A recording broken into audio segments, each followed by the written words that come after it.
Hello my dear students, कैसे हैं आप सब। मैं उम्मीद करता हूं आप सब बहुत अच्छे होंगे। सो आइए स्टार्ट करते हैं आपका एक और नया लेक्चर, जिसमें आज हम पढ़ने वाले हैं वेल्डेड जॉइंट्स। अब वेल्डेड जॉइंट्स ये जो टॉपिक है काफी इंपॉर्टेंट टॉपिक है और बहुत ही इंटरेस्टिंग टॉपिक है ये। अब देखिए, जब भी हम वेल्डिंग जॉइंट्स की बात करते हैं तो उससे पहले हम एक जॉइंट पढ़ते हैं जिसको हम बोलते हैं परमानेंट जॉइंट्स। परमानेंट जॉइंट्स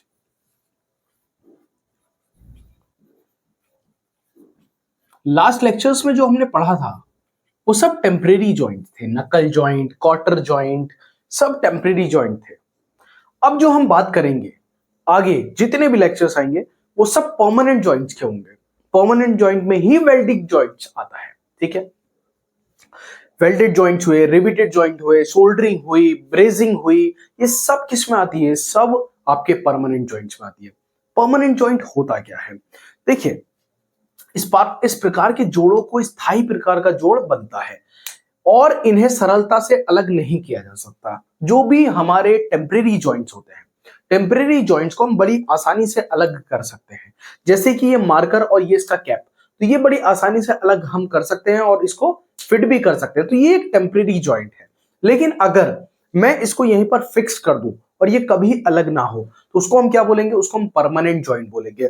और जब ये फिक्स्ड हो जाएगा तो ये दो ही कंडीशन में अलग होगा, या तो मैं इसको तोड़ दूं या फिर यहां से क्या करूं, कुछ भी ऐसा कि इसमें डिफॉर्मेशन हो जाए, ये टूट जाए, तो उसी को क्या बोलते हैं? हम परमानेंट जॉइंट बोलते हैं, जो बिना टूटे अलग नहीं होते। और हिंदी में इनको क्या बोलते हैं? हिंदी में इसको बोलते हैं स्थायी जोड़। आगे बात करते हैं। The permanent fastenings are those fastenings which cannot be disabling without destroying the connecting components। तो जो भी कनेक्टिंग कंपोनेंट्स हैं उनको बिना डिस्ट्रॉय किए, बिना तोड़े हम परमानेंट जॉइंट्स को नहीं खोल सकते। इतनी सी बात है। तो परमानेंट जॉइंट कौन से जॉइंट है? जिनको सरलता से अलग नहीं किया जा सकता। वो कौन से जॉइंट्स होते हैं? परमानेंट जॉइंट्स होते हैं, हमें तोड़ना ही पड़ेगा। ठीक है, अब इस प्रकार के जोड़ रिवेटन, वेल्डन, सोल्डरिंग, ब्रेजन तथा बाधा आसन यानी कि इंटरफेरेंस फिट आदि द्वारा बनाए जाते हैं। तो ये बहुत तरह के होते हैं, अभी धीरे धीरे पढ़ते चलेंगे। इस प्रकार को जोड़ों को बिना तोड़े या नुकसान पहुंचाए अलग नहीं किया जा सकता। बस इतनी सी बात आप समझे। अब देखिए, ये आ गया। तो यहां पे चार टाइप्स के परमानेंट जॉइंट आपको दिखाए गए हैं। पहला वेल्डेड जॉइंट, दूसरा रिवेटेड जॉइंट, फिर आता है सोल्डरिंग जॉइंट और फिर है ब्रेजिंग जॉइंट। अब इसमें क्या है, हम इनको डिटेल में पढ़ेंगे और अलग अलग पढ़ेंगे। तो सबसे पहले जो हम पढ़ेंगे वो वेल्डेड जॉइंट पढ़ने वाले हैं और ये पूरा लेक्चर वेल्डेड जॉइंट पर ही होगा। ठीक है, दो लेक्चर्स बनाएंगे। एक लेक्चर्स में डिटेल में वेल्डेड जॉइंट के बारे में पढ़ेंगे और दूसरे में टाइप्स ऑफ वेल्डेड जॉइंट और उसकी स्ट्रेंथ के बारे में पढ़ेंगे। ठीक है, एक दो छोटे छोटे डेरिवेशन है वो भी मैं आपको करवा दूंगा। आइए बात करते हैं वेल्डिंग की। तो सबसे पहले एक वर्ड आता है वेल्डेड जॉइंट से पहले। जब भी हम बात कर रहे हैं वेल्डेड जॉइंट की, तो वेल्डेड जॉइंट से पहले एक वर्ड आ रहा है वेल्ड, वेल्डेड या फिर वेल्डिंग।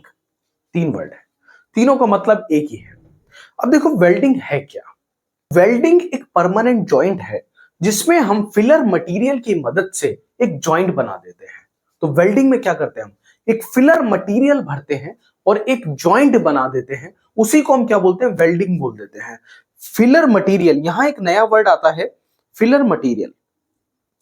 फिलर मटेरियल क्या है? ये देखो, ये जो मटेरियल यहां पर भरा हुआ है, ये दो प्लेट्स हैं, दो प्लेट्स हैं, इस प्रकार से लगी हुई हैं, दो प्लेट्स आपस में जुड़ी हुई हैं। तो ये जो फिलर मटेरियल यहां पे ये भरा हुआ है, ये इसमें ये वाला जो मटेरियल है ये है फिलर मटेरियल। फिलर मटेरियल क्या है? ये एक तरह का अलॉय मटेरियल है जिसमें स्पेसिफिक मेल्टिंग एंड इसकी कुछ फ्लो प्रॉपर्टीज होती हैं। ठीक है, कुछ स्पेसिफिक टेम्परेचर पर ये क्या होता है? मेल्ट हो जाता है, फ्लो करने लगता है और फिर क्या होता है? सॉलिडिफाई हो जाता है। और सॉलिडिफाई होने के बाद ये एक जॉइंट बनाता है जिसको हम क्या बोलते हैं? वेल्डेड जॉइंट बोलते हैं। मैं उम्मीद करता हूं आपको क्लियर हो पाया होगा कि मैं क्या बोलना चाह रहा हूं। अब फिर से अपने टॉपिक पे आ जाते हैं। देखो, welding is the process which is use for joining the two metal pieces of same और डिफरेंट मटेरियल्स। तो ये क्या है, वेल्डिंग क्या है, एक प्रोसेस है। वेल्डिंग एक प्रोसेस है जिसमें हम क्या करते हैं, दो मेटल पीसेस को या तो एक जैसे मटेरियल के हो या अलग अलग मटेरियल के हो, उनको आपस में जोड़ देते हैं, उसी को हम क्या बोलते हैं, उसी को हम वेल्डिंग बोलते हैं। तो वेल्डिंग वह प्रक्रिया है जिसका उपयोग समान या विभिन्न सामग्री के दो धातु के टुकड़ों को जोड़ने के लिए किया जाता है। इतनी आसान सी डेफिनेशन है वेल्डिंग की। आगे देखते हैं, welding is a fabrication process. ये क्या है, ये इसकी दूसरी डेफिनेशन है। आप इसका यूज भी एग्जाम में कर सकते हैं, आप इसका यूज भी एग्जाम में कर सकते हैं। अगर आप कोई भी एक भी लिख देंगे तब भी काम हो जाएगा, दोनों लिखते हैं वेल एंड गुड। तो welding is a fabrication process that joints materials usually metals और thermoplastics by using high heat to melt the parts together and allowing them to cool, causing fusion। तो ये क्या है, एक फैब्रिकेशन प्रोसेस है जो join करती है मटेरियल्स को। यूजुअली कौन कौन से मटेरियल्स, या तो मेटल्स या फिर thermoplastics. By using high heat, किसका यूज कर रहे हैं हम, हाई हीट का यूज कर रहे हैं। वो किससे जनरेट हो रही है उसको अभी छोड़ दीजिए, वो हीट किस चीज से जनरेट हो रही है उसको अभी छोड़ देते हैं, एक प्रैक्टिकल भी करेंगे अभी, ठीक है।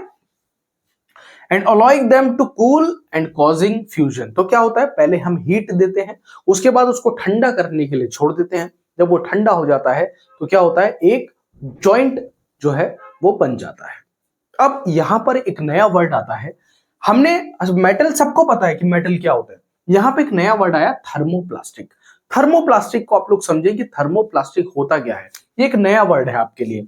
थर्मोप्लास्टिक हो सकता है आप में से बहुत लोगों को पता हो सकता है बहुत लोगों को ना पता हो, लेकिन ये चीजें आप क्या करते हैं, सोचते नहीं है, आप बस रटने की कोशिश करते हैं कि आप क्या करेंगे, लिख देंगे यूजुअली मेटल्स और थर्मोप्लास्टिक्स। आपसे कोई पूछ लेगा थर्मोप्लास्टिक क्या होता है, भाई डब्बा गोल है, कुछ नहीं पता। तो थर्मोप्लास्टिक आपको पता होना चाहिए। तो थर्मोप्लास्टिक क्या है, एक तरह का प्लास्टिक ही है और इसको पॉलीमर मटेरियल भी बोला जाता है। तो थर्मोप्लास्टिक को क्या बोलते हैं पॉलीमर मटेरियल भी इसको बोलते हैं। ये करता क्या है, एक निश्चित तापमान पर गर्म करने पर ये क्या होता है, लचीला हो जाता है, और जैसे ही हम इसको ठंडा करते हैं ये सॉलिडिफाई हो जाता है, ठीक है। तो ये, और इसकी खास बात क्या है, कितनी भी बार इसको गर्म करिए, कितनी भी बार इसको ठंडा करिए, इसकी प्रॉपर्टीज में कोई चेंज नहीं आता। तो मैं उम्मीद करता हूं आपको क्लियर हुआ होगा पॉलीमर क्या है, तो थर्मोप्लास्टिक क्या है। तो थर्मोप्लास्टिक एक तरह का प्लास्टिक ही है जिसको हम पॉलीमर मटेरियल भी बोलते हैं। ये एक निश्चित टेम्परेचर पर गर्म करने पर लचीला हो जाता है और ठंडा करने पर सॉलिडिफाई हो जाता है। इसकी खासियत क्या है कि इसको कितनी भी बार हम ठंडा करें, कितनी भी बार गर्म करें, इसकी प्रॉपर्टीज में कोई चेंज नहीं आता। तो ये आपका थर्मोप्लास्टिक यहां पे क्लियर हुआ। अब आपको क्लियर हुआ होगा थर्मोप्लास्टिक यहां क्यों लिखा है। आगे देखते हैं welded joints. Welded joints, the metal surfaces are joined together in an edge joint to ensure that the edges are even. Bending one or both plates at an angle can help to form them. The purpose of a weld joint is to bind pieces together. आपके काम की जो line है वो सिर्फ ये है कि वेल्ड जॉइंट क्या कर रहा है, दो मेटल पीसेस को आपस में जोड़ रहा है। वो सेम मटेरियल के भी हो सकते हैं, वो डिफरेंट मटेरियल्स के भी हो सकते हैं, ठीक है। वो वेल्ड किसी भी प्रकार से किया गया हो, वो थर्मिट वेल्डिंग की गई हो, वो आर्क वेल्डिंग की गई हो, गैस वेल्डिंग की गई हो, वो एक अलग केस है, अलग मैटर है। लेकिन क्या है, वेल्डेड जॉइंट जो क्या कर रहा है, दो मेटल पीसेस को आपस में जोड़ रहा है, वो क्या है, वेल्डेड जॉइंट है। आगे बढ़ते हैं अपने नए टॉपिक की तरफ। अब देखिए वेल्डिंग प्रोसेस, तो हमारी जो है वो बेसिकली दो वेल्डिंग प्रोसेस है, ठीक है। थोड़ा बड़ा बड़ा लिख देते हैं ताकि आपको क्लियर हो पाए। अभी डिस्प्ले हमारी थोड़ी छोटी है, आप लोग सपोर्ट करेंगे तो ये बड़ी भी हो जाएगी। देखिए जो वेल्डिंग प्रोसेस है हमारी,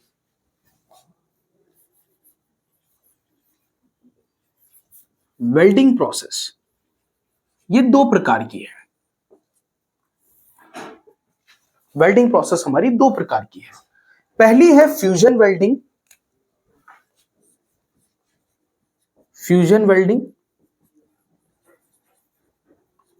और दूसरी है फोर्ज वेल्डिंग।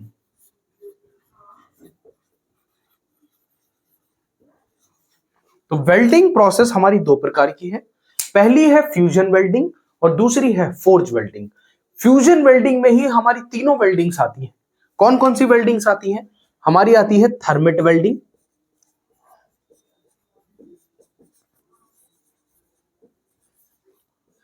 गैस वेल्डिंग और आर्क वेल्डिंग।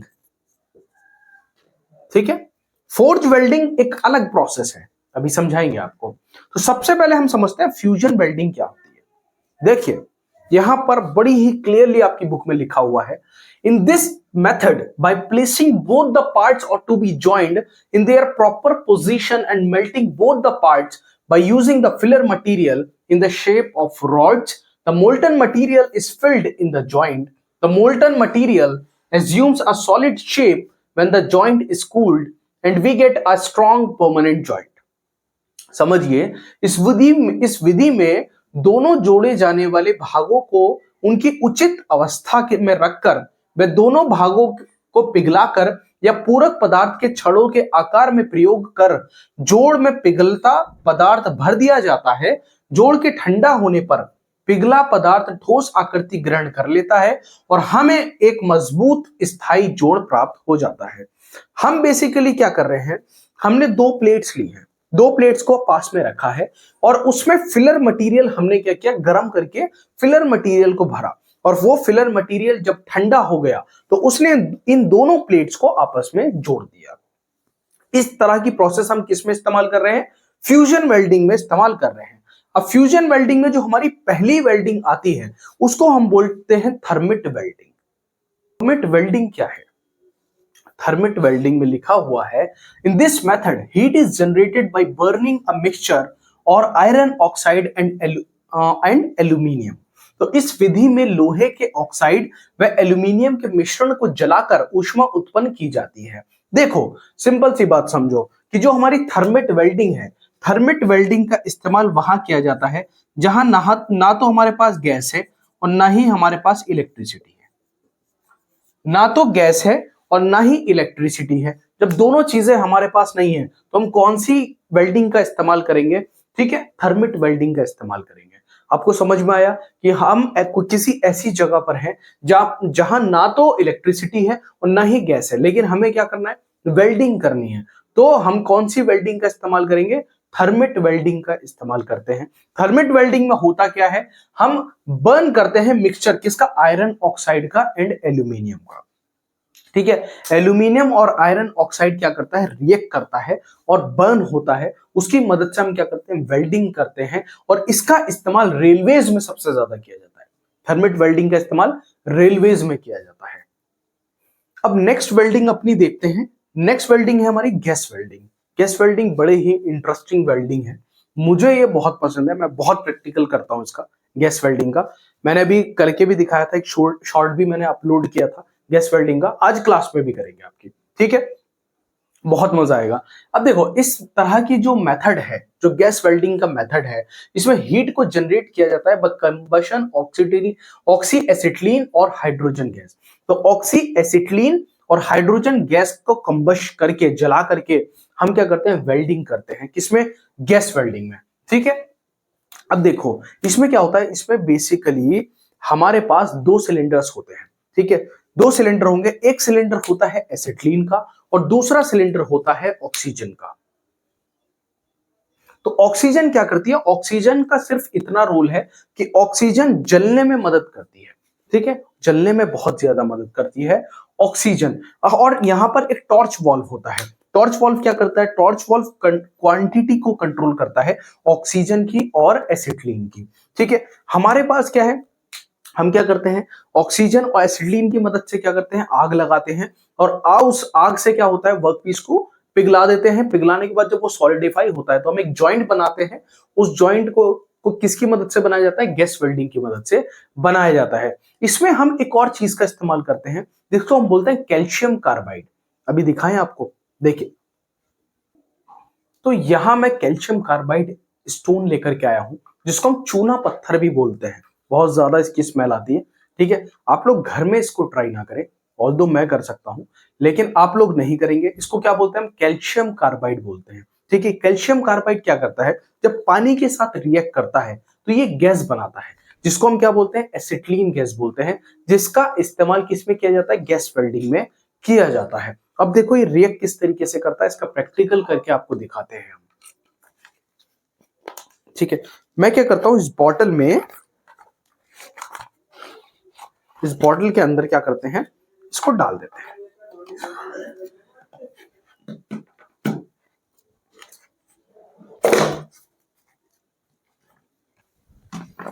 मैंने क्या किया, कैल्शियम कार्बाइड को इस बॉटल के अंदर डाल दिया। अब इसमें हम क्या करते हैं, इसमें थोड़ा सा पानी ऐड करते हैं। ठीक है, पानी ऐड करते हैं इसमें थोड़ा सा।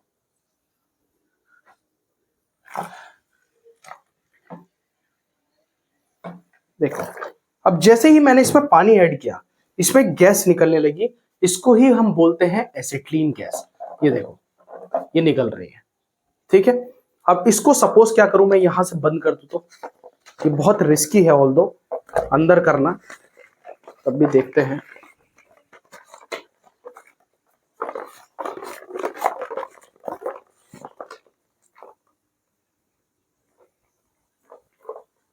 ठीक है, अब इसमें गैस बनने लगी एक। अब यहां से अगर मैं इसको बर्न करना शुरू करूं तो इसमें आग लग जाएगी। देखो, गैस बनने लगी है इसके अंदर। अब ये गैस बन रही है, अब गैस बन रही है, अब इसको क्या करेंगे, यहां से थोड़ा सा फ्री करेंगे। फ्री करते हैं, फ्री करते हैं। अब इसको ट्राई करते हैं जलाने की। ये देखो, ये जल रहा है, ये इधर जल रहा है। ठीक है, अब ये कम गैस इसमें बन रही है तो ये कम जल रहा है। अगर मैं इसको, ज्यादा गैस बनेगी तो ये ज्यादा तेजी से जलेगा। अभी इससे ज्यादा तेजी से क्लास में जलाना ठीक नहीं है, फिर भी ट्राई करता हूं, थोड़ी सी गैस इसमें और बन जाए तो ट्राई करते हैं।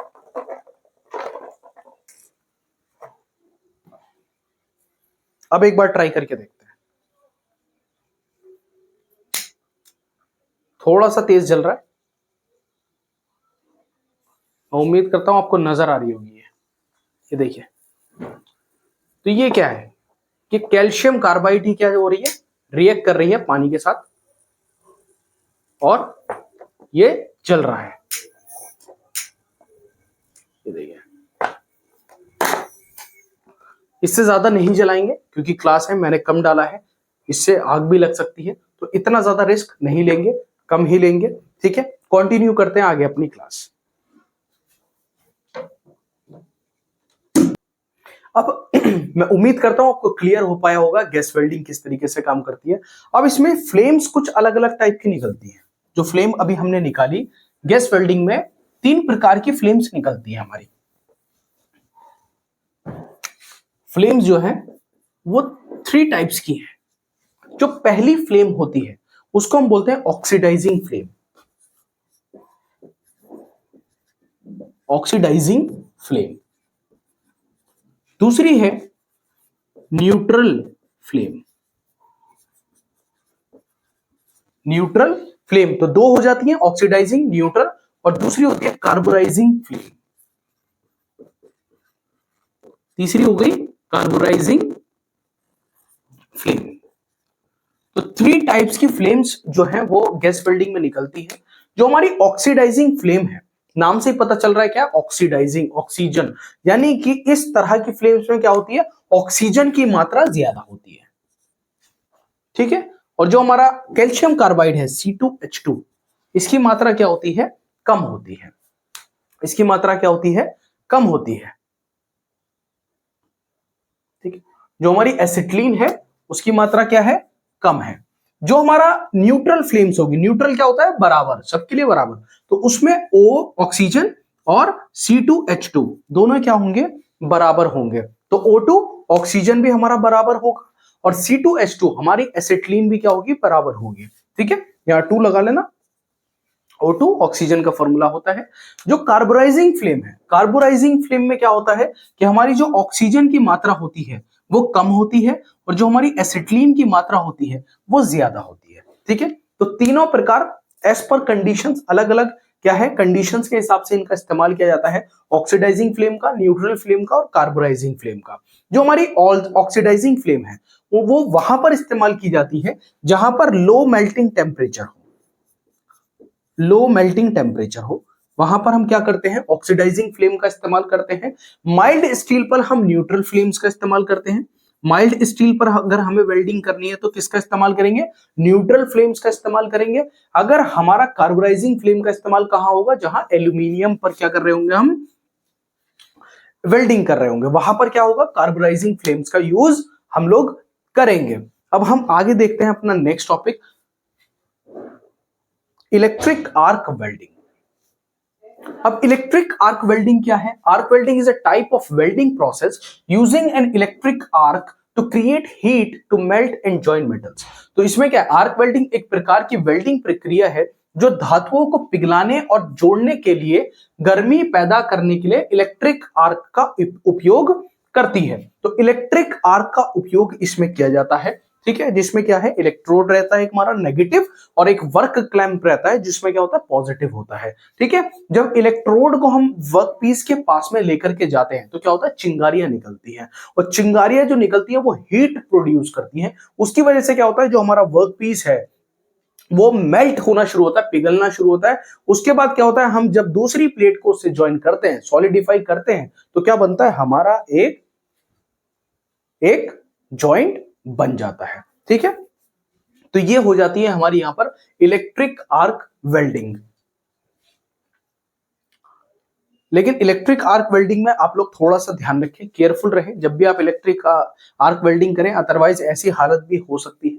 तो कोई भी चीज आप करें, देखिए इलेक्ट्रिसिटी की ही बात नहीं है, केयरफुल होना बहुत जरूरी है, ठीक है। तो जो भी काम करेंगे आप केयरफुली करेंगे।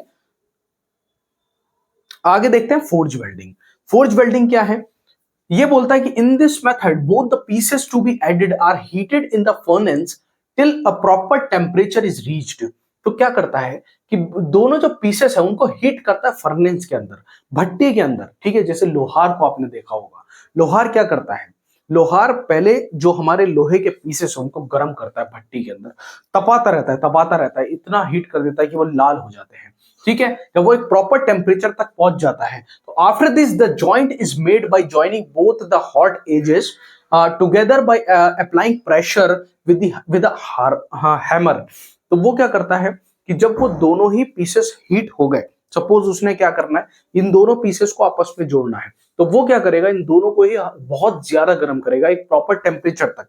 फिर उसके बाद क्या करेगा, इनको मिला करके हैमर से मारेगा, हथौड़े से मारेगा और इनका एक जॉइंट बनाएगा, ठीक है। जिसको हम क्या बोलते हैं, किसकी मदद से वो जॉइंट बना, फोर्ज वेल्डिंग की मदद से वो जॉइंट बना, ठीक है।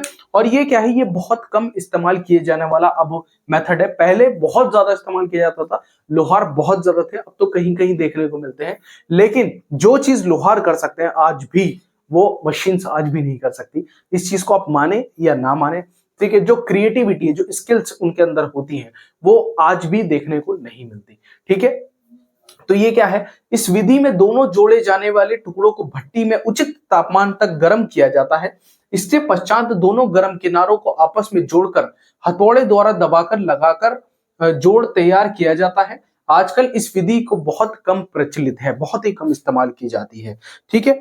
अब आज इस लेक्चर को यहीं रखते हैं। अभी तक आपने चैनल को सब्सक्राइब नहीं किया है तो चैनल को सब्सक्राइब कर लीजिए, लाइक कर दीजिए, शेयर कर दीजिए और भी स्टूडेंट्स के साथ। टेलीग्राम को ज्वाइन करना ना भूलें, इंस्टाग्राम पर भी आप ज्वाइन कर सकते हैं, फॉलो कर सकते हैं, वहां पर आप बात कर सकते हैं। प्लीज लाइक करके जाइएगा, शेयर कीजिएगा। नेक्स्ट लेक्चर में हम पढ़ेंगे टाइप्स ऑफ वेल्डिंग जॉइंट्स। तो लैप जॉइंट भी पढ़ेंगे, बट जॉइंट भी पढ़ेंगे, डिटेल्ड में आपको मैं ये पढ़ाने वाला हूं। मिलते हैं अपने नेक्स्ट लेक्चर में, तब तक के लिए सी यू, बाय बाय।